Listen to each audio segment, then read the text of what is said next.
சென்னை அடையாறு ஆற்றின் கரையோரங்களில் சட்டத்திற்கு புறம்பாக குப்பைகள் கொட்டப்படுவதால் சுகாதார சீர்கேடு ஏற்பட்டுள்ளது. கூடுதல் தகவல்களை செய்தியாளர் லாவண்யா நேரலையில் வழங்க கேட்கலாம்.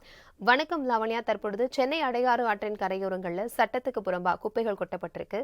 இந்த கொட்டுபவர்கள் யார் என கண்டறியப்பட்டு அந்த இடம் சீர் செய்யப்பட இருக்கிறதா?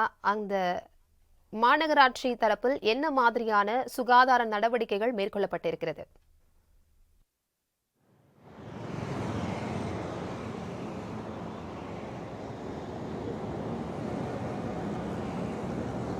வணக்கம். இந்த உலகத்தில் உள்ள அனைத்து உயிர்களும் வாழ்வதற்கும் இந்த உலகம் இயங்குவதற்கும் அடிப்படையான ஒரு விஷயம் நீர். ஆனால் அந்த நீரினுடைய மேலாண்மையை சமுதாயம் சரிவர கையாண்டு கொண்டிருக்கிறதா என்று கேட்டால் மிகப்பெரிய ஒரு கேள்விக்குறி எழுப்பப்பட்டிருக்கிறது. அதிலும் குறிப்பாக சென்னையை பொறுத்தவரையில் மக்கள் தொகை அதிகமாக இருக்கக்கூடிய ஒரு பகுதி என்பதனால் நாள் ஒன்றுக்கு பல்லாயிரக்கணக்கான டன் குப்பைகள் சேருவது ஒரு வழக்கமான ஒரு விஷயமாக இருக்கிறது. இதனால் குறிப்பாக சென்னையினுடைய ஆற்றினுடைய முகத்வாரங்கள் வரை பாதிக்கப்படுகின்றன.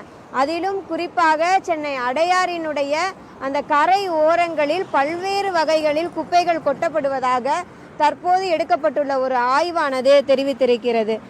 அந்த அடையாறானது தன்னுடைய 42 கிலோமீட்டர் தூர பயணத்தை ஆதனூர் தொடங்கி திருநீர்மலை, தாம்பரம், மணப்பாக்கம், ஆலந்தூர், சைதாப்பேட்டை வழியாக சென்று இறுதியாக வடக்கே வங்கக்கடலில் கலக்கிறது. இந்த இவ்வளவு பெரிய நீளமுள்ள அந்த ஆற்றினுடைய முகத்வாரங்களானது மக்கள் கொட்டக்கூடிய பாய்கள், காலணிகள், அபாயகரமான கழிவுகள் மற்றும் கட்டுமான குப்பைகள் போன்ற திட கழிவுகளால் நிறைந்து காணப்படுகின்றன. தற்பொழுது நாம் இருக்கக்கூடிய இந்த சைதாப்பேட்டை ஆற்றினுடைய அந்த முகத்வாரத்தை நீங்கள் பார்த்தீர்கள் என்றாலே தெரியும், பிளாஸ்டிக் குப்பைகள் நிரம்பி காணப்படுகின்றன. ஒரு ஆற்றினுடைய அந்த கரை ஓரத்தை தூர்வாரினாலோ அதை மறுசீரமைப்பு செய்தாலோ மண் வரக்கூடிய அந்த சூழ்நிலை தவிர்த்து பிளாஸ்டிக் குப்பைகளும் திடக்கழிவு குப்பைகளும் நிறைந்து காணப்படக்கூடிய ஒரு அபாயகரமான சூழல் தான் நிலவுகிறது. ஆற்றினுடைய நீரானது அழுக்கடைந்த ஒரு நீராகத்தான் இருக்கிறது. அரசும் பல்வேறு வகையில், அதாவது சென்னை நதிநீர் மறுசீரமைப்பு அறங்கட்டளை, பொதுப்பணித்துறை, அது மட்டுமல்லாமல் சென்னை பெருநகர மாநகராட்சி, சென்னை பெருநகர குடிநீர் வழங்கல் மற்றும் கழிவுநீர் வாரியம் என அனைத்து அரசு சார்ந்த நிறுவனங்களும் அரசு சாரா பிற துறை சார்ந்த நிறுவனங்களும் ஆறுகள் மற்றும் நீர்வழிகளை மீட்டெடுப்பதற்கான பணிகளை மேற்கொண்டாலும் பல்வேறு வகையில் மனித கழிவுகளால் இந்த நீர்நிலைகளானது மாசுபடக்கூடிய ஒரு சூழல் தான் நிலவுகிறது. அதிலும் குறிப்பாக ஒரே நதி ஒரே ஆபரேட்டர் திட்டத்திற்காக சென்னை மெட்ரோ வாட்டரால் தயாரிக்கப்பட்ட ஒரு விரிவான அறிக்கையில் இந்த ஒரு அபாயகரமான சூழல் சென்னையில் நிலவி வருவதாக கூறப்பட்டுள்ளது. இதன் காரணமாக சென்னையினுடைய அந்த நதிநீர் வளமானது மிகவும் மோசமடைந்த ஒரு நிலையில் தான் இருக்கிறது. ஆறானது ஒரு ஆற்று படுக்கையானது பல்வேறு அடுக்குகளை கொண்டிருக்கும். அந்த ஆற்றினுடைய படுக்கைகளில் இந்த திடக்கழிவு குப்பைகள் சேருவதால் அந்த ஆற்றினுடைய அந்த நீர் வளத்தன்மையானது மிகவும் குறைந்து வரக்கூடிய ஒரு அபாயகரமான சூழல் தான் இருக்கிறது.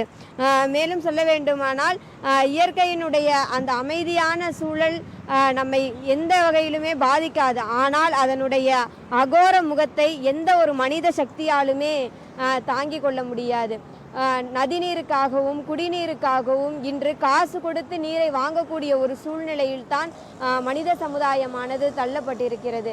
இதிலும் மிகவும் அபாயகரமாக இந்த நதிநீர் படுக்கைகள் எல்லாம் இப்பொழுது மிகவும் மாசடைந்த சூழலை நோக்கி தள்ளப்படுவது என்பது மனித சமுதாயத்தினுடைய வாழ்க்கைக்கு மிகப்பெரிய ஒரு கேடாக அமையும் என்பதனை சூழலியல் ஆய்வாளர்களும் சுற்றுச்சூழல் ஆய்வாளர்களும் தெரிவிக்கின்றனர். ஆகவே மனித சமுதாயத்தினர் இந்த மாதிரியான நதிநீர் படுக்கைகளையும் நீர்வள ஆதாரங்களையும் குப்பை கொட்டும் ஒரு இடமாக பயன்படுத்தாமல் இயற்கை நமக்கு அளித்திருக்கும் ஒரு கொடையாக எண்ணி அவற்றை மேம்படுத்த வேண்டும் என்றும், அதாவது வளர்ச்சி அடையவில்லை என்றாலும் பரவாயில்லை, அவற்றினுடைய தன்மையை தளர்ச்சியடைய செய்யக்கூடாது என்றும் பொதுமக்கள் ரீதியிலிருந்துமே அதே மட்டுமல்லாமல் சுற்றுச்சூழல் ஆய்வாளர்கள் தரப்பிலிருந்தும் கருத்து தெரிவிக்கின்றனர்.